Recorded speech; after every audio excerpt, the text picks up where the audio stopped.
Coming up, She gave me a whole new purpose to be a dad. Australian parents caught up How that is in the best interest of children, I'm not too sure. in a Japanese nightmare. Such a irrational rule. Will they ever be allowed The worst experience of my life. to see their kids again? It's extremely frustrating. Hello and welcome to the 60 Minutes podcast, Extra Minutes. I'm Amelia Adams and I'm joined today by my colleague from the Sydney Morning Herald and The Age, Eric Bagshaw. Eric, welcome to the podcast. Great to be with you, Amelia. Now, you're joining us to talk about a story that you covered for us last year and you have an update on it. When you were North Asian correspondent for the SMH, how did this story about the way the Japanese government handles child custody disputes come across your desk? It was actually in the 2021 Tokyo Olympics. I was there covering the games, and outside the stadium there was a French father by the name of Vincent Fichot. And Vincent had launched a hunger strike.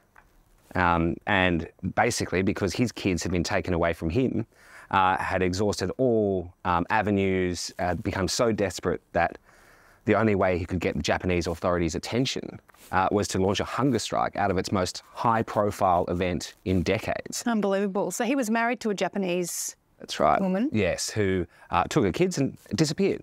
It's a story we've seen time and time again since, but it was the first time that I think we really saw a significant amount of global attention on the issue. He spoke with French President Emmanuel Macron. Embassy officials went down there. And, it sort of triggered this this idea that, well, if this is happening to a French father, I wonder if it's happening to Australian parents. And as it happens, it was. Yeah. A colleague of mine, actually Tim Elliott, he wrote a piece in Good Weekend some years ago looking at this issue. But we sort of went back through it and just to get an update on how the numbers had evolved since then. And what we found just after that Olympics was that there wasn't just one or two parents. There were 69 Australian parents who had had their kids taken either from Australia or in Japan and disappeared. And so that to me struck me as just an extraordinary figure. Oh, there's nothing more terrifying as a parent Absolutely. to think that, marriages, relationships fall apart and, child custody is the thing that you think you can work amicably on. And if you can't, you've got those government resources usually, in our country certainly, to make sure that it's done fairly. But that was not the way Japan was dealing with it. No, it wasn't. It doesn't have those protections in place in Japan. So their system is that it is not possible to have joint custody of a child. Sole custody can only be given to one parent when a relationship breaks up. That's extraordinary. Yeah. So not only can you not do 50-50, you can't do like we can do here 70-30, week on, weekend off, very flexible. It's just all or nothing. One parent has to have total control over that child. Surely that's not the best thing for the child either. Well, in Japanese society for a long time, it thought that it was. And the reason is because these are very old laws. They came out of samurai era Japan. Wow. Essentially, the argument at the time was that for women fleeing violent relationships, married to a samurai or to some other lord, they needed to be able to get away and disappear without a trace. Okay. At that time, Makes sense in that context. it also often sort of benefited men in those relationships because the expectation was that if a relationship busted up, that the male would go and find another family, and the family that they left behind, they would have nothing to do with. So this is a kind of ancient, well, not ancient, but a very old custom. Yeah. What's happened is the world has changed, and it's no longer just about, sort of enforcing laws where there are few other structures in place. The notions of parenting has changed. And then most significantly, what started happening in Japan was that not only were women taking their kids and running away, but men were taking their kids and running away under these laws with these protections in place that meant that the other parent could not contact that child. And that has existed right up until May this year. So literally not even phone calls or Zooms, like you cannot, if you contact the child, you're breaking that law. Without the consent of the parent who has sole custody, who has total control, if you contact that child, that is breaking a law. So just before we get into how the law has changed, some of the Australian parents that you met throughout the course of your investigation were just, I mean, heartbreaking. Like, they have had their lives ruined by this.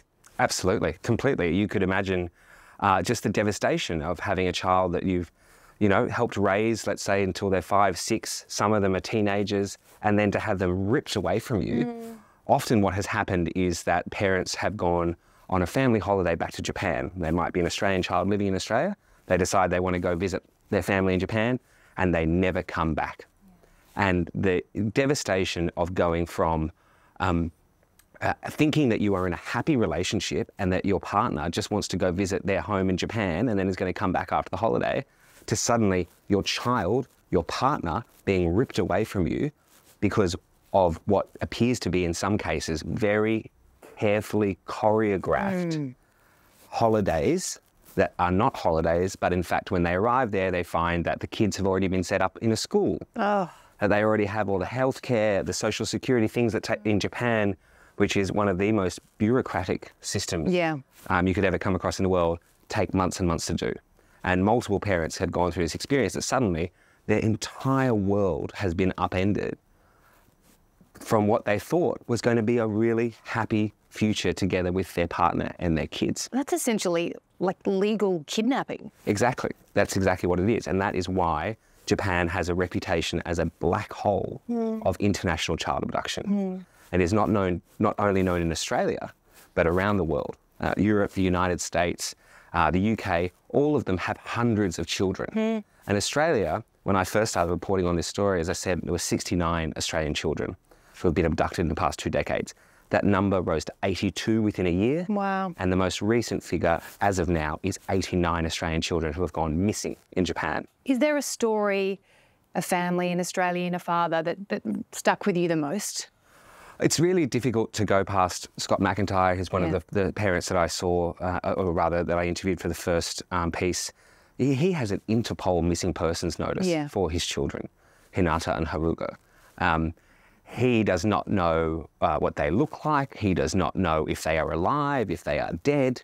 He has no information on them. He cannot get school reports, health updates. They have disappeared off the face of the earth. Disappeared off the face of the earth. And for him, it's like a constant process of grieving for a missing child. Of course. And it's just absolutely torn him apart. And each of those parents, whether it's Catherine Henderson, Australian mother, her 2 kids, it's now going on 5 years since they were taken. Her daughter's about to turn 18. She knows that they are alive. She knows that they, roughly where they live, but can have no contact with them. Has had to stay in Japan to try and to hold on to any last hope of being able to see them. And they were suddenly taken out of her house when she was at work. Honestly, it makes me feel sick, and as a mother, and I share 50-50 amicable custody with my ex-husband, and you just can't fathom a country in which that is legal. For anyone watching, if you haven't seen Eric's first piece from June last year, you should jump on, have a look on YouTube. You'll meet these incredible families and hear their stories. And it was in the course of meeting them that you then, Eric, really brought this to the attention of the Australian government and in particular our Foreign Minister Penny Wong. Yeah, that's right. I think for her, seeing those parents on 60 Minutes, seeing the pain that they've gone through, realising that this isn't just some abstract number of 89 Australian kids. These are real people. And she's met with Catherine Henderson.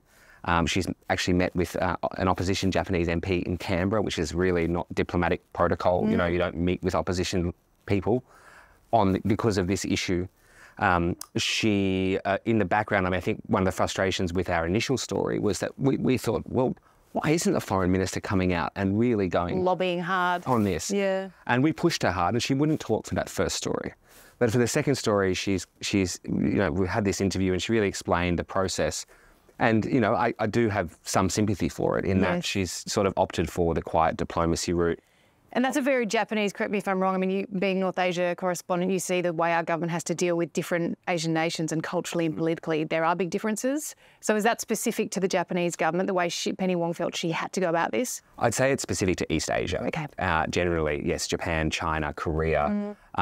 those places do not like megaphone diplomacy. It's not the done thing. It's probably going to be counterproductive. I think in China we saw that with cases like Cheng Lei, getting her freed, a lot of months of quiet action. And that is also what happened here. She lobbied 2 foreign ministers. They sent over a judge from the Family Court of Australia. The Justice Minister was lobbied by the Attorney General. There were more than 40 representations to the Australian government over the period that I've been covering this. And eventually it has secured, or at least helped secure an outcome, which is that Japan has changed its laws. Great. So what is the change? What is the hope? Well, yeah, so for the first time, parents in Japan will be allowed to apply for joint custody. As Masahiko Shibayama, who's one of the Deputy Secretary Generals of the Liberal Democratic Party, a Japanese political leader, he described it to us and he said this is an epoch-making change. Wow. It's a big shift in the way Japanese society thinks about parenthood, yes, in the way it thinks about how children should be raised. But the problem is, it is, I would suggest, largely symbolic. It has 2 effects. One, yes, parents can apply for joint custody, but they both have to agree to it. Okay. So in a situation where you have a dispute, that might not always be possible. 2, it's had the effect of reducing some of the international condemnation on Japan. And the spotlight. And the spotlight. Yeah. And so I think the task for us is to continue to report on it and to make sure that that legislation is acting in the spirit in which it was intended.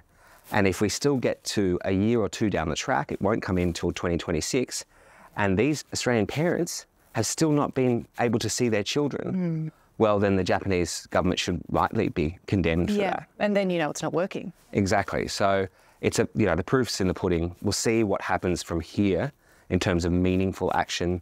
I had an email from Scott McIntyre actually just the other day, and he's going through the Japanese courts, and his ex-wife is refusing to recognise the jurisdiction of the Japanese court and is refusing to even appear before the court. And the court has told him that there's nothing they can do. If she refuses to appear, then that's it. That's her choice, and that's quite legal.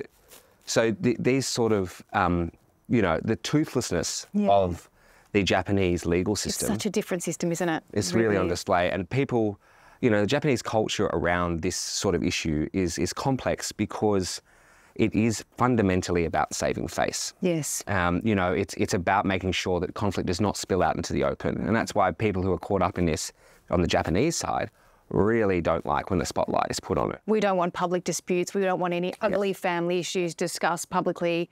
Just take the children and quietly continue on with life. Exactly.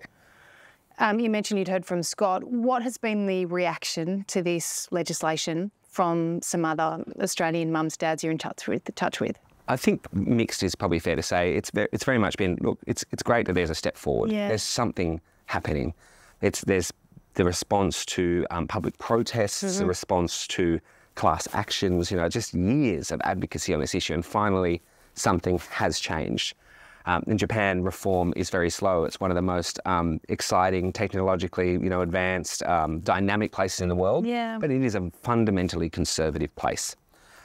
It's had the same government for most of the last 50 years. Reform happens slowly, and so they have to be very patient with that. But I think, understandably, if you're a parent and you haven't seen your kids for 5 years, your probably patience is wearing pretty thin. Yep.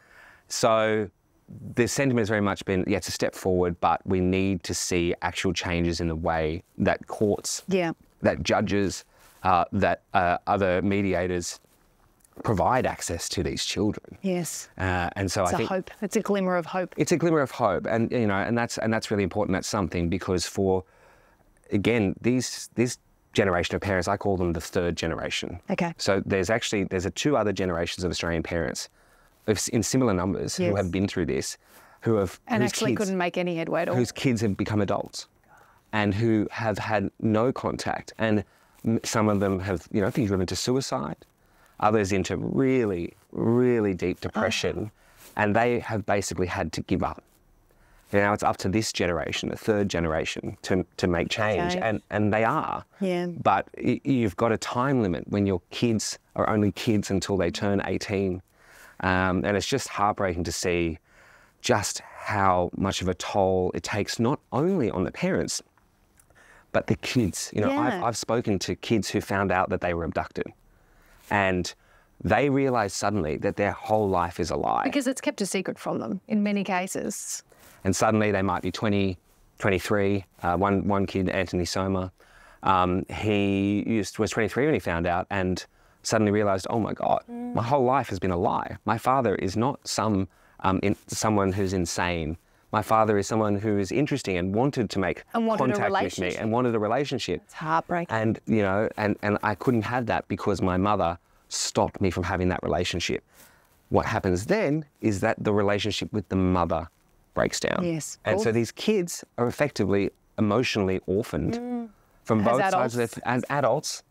Are any of those children, adult children, who've gone through this actively involved or have been actively involved in lobbying the Japanese government? Yeah, certainly Anthony has. Yes, he has, because he said to me, you know, I don't want another child to go through what I've been through. And it's worth remembering that it's not just Japanese. It's worth remembering that it's not just foreign parents who are grappling with this. It's hundreds of thousands of Japanese parents, mothers, fathers from all walks of life, domestic violence victims, women Yes. whose partner abused them. One woman's Saori, she said to me, you know, the screams were so loud. My screams were so loud the neighbours could hear them. Her husband took her child and ran away, and there was nothing she could do about it. And of course, people in that situation are far less likely to go public, Absolutely. to speak up, Yeah. to demand change. Yeah. And You know, they're already victims. they're already victims, and they're absolutely traumatised by this system, and certainly traumatised again by, you know, the way Japan does handle domestic violence and other issues, which again is behind closed doors. This is not a police matter. This is a personal family dispute, and it treats domestic violence, it treats children, it treats many of those things that are seen as personal, and it puts them behind closed doors. Did you get the sense from Foreign Minister Penny Wong that she is now quite personally determined to keep the fire on the Japanese government, so to speak, and see this legislation enacted? Yeah, she had quite an emotional response, and, you know, I think she very deliberately said she was determined to up the tempo of our engagement and to make sure that the lobbying effort was concentrated and regular. And that kind of action after our story last year, and the contact that she's had with the Japanese government, which you've got to remember is one of Australia's closest military, diplomatic, economic allies, shows, I think, that the Australian government certainly does want action. Yes. And the parents will keep the pressure on them to make sure that action does happen. The risk is that with this kind of symbolic change, that the Japanese governments can say, well, look, we've changed the laws. We've done something, Right. and that's it. And it will be up to the Australian government to make sure that it's not just symbolism, that there's actual action, that these kids are reunited with their families. Well, it's an extraordinary story and extraordinary reporting, and I know you're humble, but that you brought this to the attention of the Australian government. So kudos to you for enacting this change.